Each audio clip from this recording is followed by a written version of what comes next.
Hello students, toppers target में हमारे subject physiology के सेकंड वीडियो में आपका स्वागत है। हम हार्ट की फिजियोलॉजी के बारे में पढ़ रहे थे कि हार्ट हमारा कैसे फंक्शन करता है। इसके फर्स्ट पार्ट में हार्ट के स्ट्रक्चर के बारे में मैंने आप सभी को थोड़ा बताया था।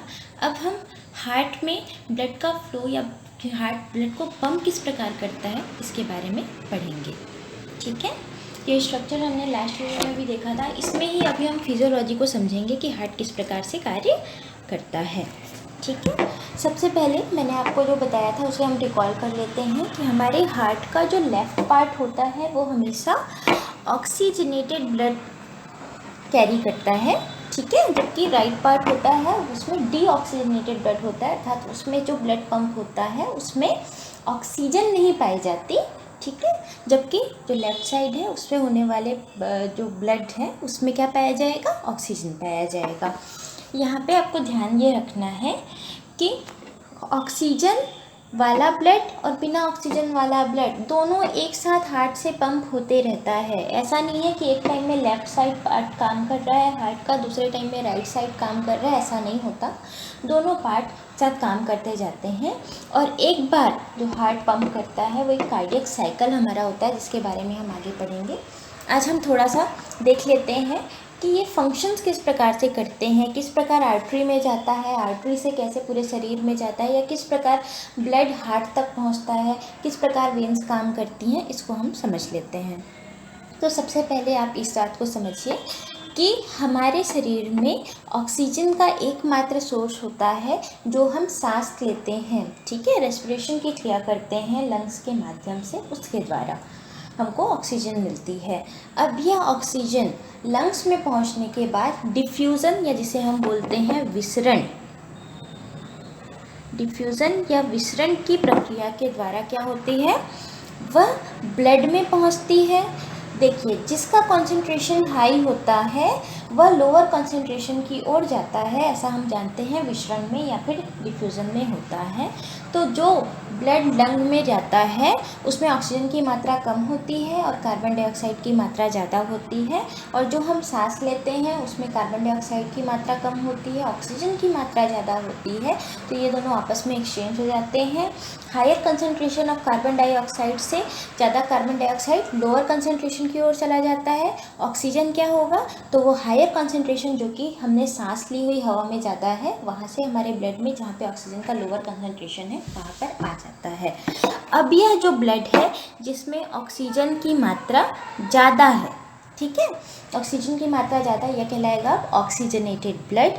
और यह ब्लड लंग्स या फेफड़ों से पल्मोनरी वेन्स की सहायता से, ठीक है, मैंने बताया ये जो पल्मोनरी वेन्स है ये नॉर्मल वेन्स से अपोजिट काम करती हैं। इन पल्मोनरी वेन्स की सहायता से यह लंग्स से पहुंचता है हार्ट तक, और क्योंकि ऑक्सीजनेटेड ब्लड है तो हार्ट की किस साइड में पहुंचेगा, तो लेफ्ट साइड में पहुंचेगा।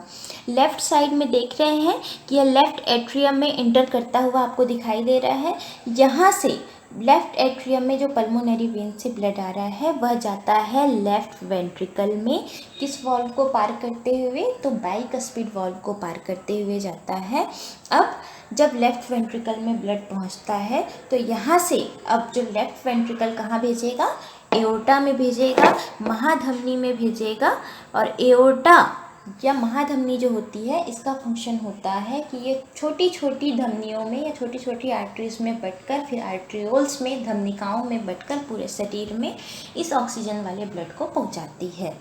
अगर हम राइट साइड की बात करें तो अब यहाँ पे कैसा फंक्शन होगा, अब पूरे शरीर से वह ब्लड जिसमें कार्बन डाइऑक्साइड की मात्रा ज़्यादा है, तो कार्बन डाइऑक्साइड की मात्रा जिसमें ज़्यादा है वह ब्लड पूरे शरीर से वेन्स के थ्रू कहाँ पहुँचेगा, तो हमारे हार्ट में पहुँचेगा, राइट साइड ऑफ हार्ट में पहुँचेगा।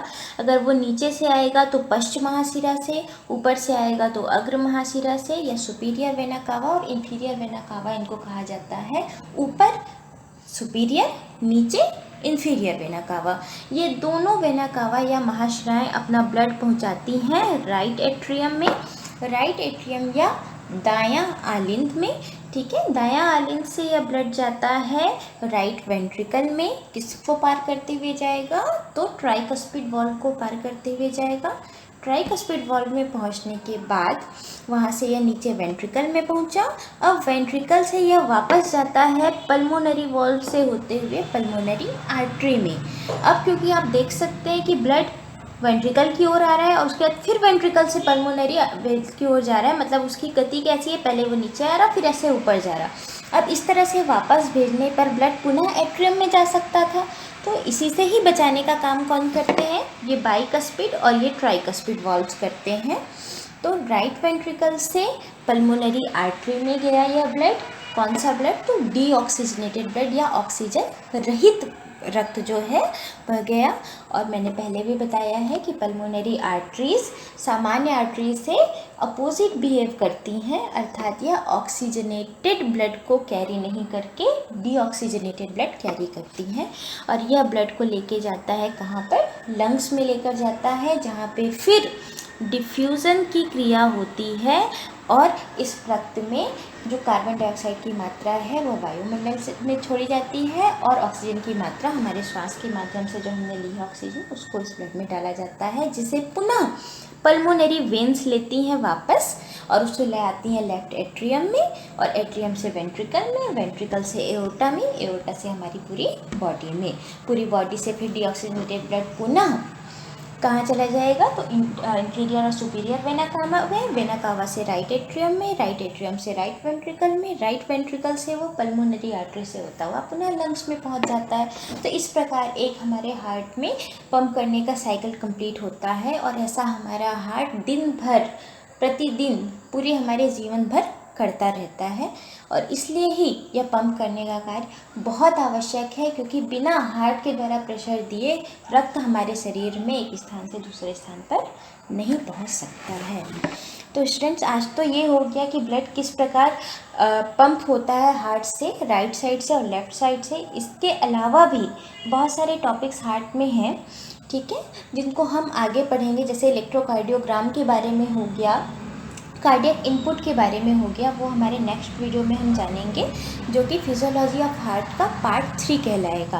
हमारे वीडियो को लाइक एंड सब्सक्राइब कीजिए, साथ में अन्य स्टडी रिलेटेड वीडियोस देखने के लिए हमारे चैनल पे विजिट कीजिए। हमारे चैनल का नाम है टॉपर्स टारगेट। आप सभी का बहुत बहुत धन्यवाद।